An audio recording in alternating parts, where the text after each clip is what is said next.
Salut à tous et bienvenue dans cette nouvelle vidéo. Alors aujourd'hui on va parler de l'assurance auto proposée par la Banque Postale. On va explorer ensemble les avantages et les inconvénients de cette assurance pour que vous puissiez faire le meilleur choix. Et bien évidemment à la fin de la vidéo je vous donnerai ma note finale sur 10. Allez c'est parti. Commençons déjà par les points forts.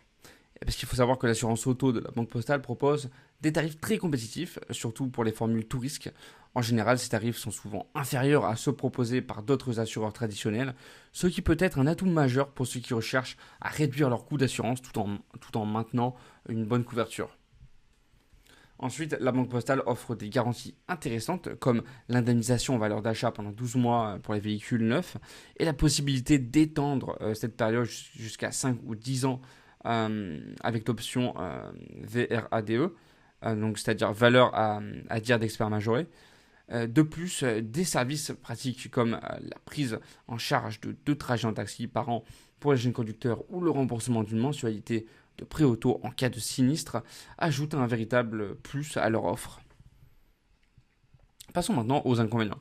Et un des principaux points faibles, c'est que certaines options importantes comme l'assistance 0 km en cas de panne ne sont pas disponibles dans toutes les formules les moins chères comme le tiers. Et ça peut poser problème si vous avez une panne à proximité de chez vous. De plus, le plafond de garantie défense-recours est assez bas, à seulement 5 000 euros, ce qui est inférieur en fait à ce que proposent certains autres assureurs. Et la protection juridique qui est souvent incluse d'office chez d'autres compagnies nécessite ici un contrat séparé. En conclusion, l'assurance auto de la Banque Postale offre une couverture solide et des tarifs compétitifs avec des options intéressantes pour ceux qui optent pour les formules les plus complètes.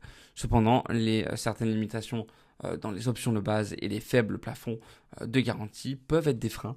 Je lui donnerai donc une note de 7 sur 10.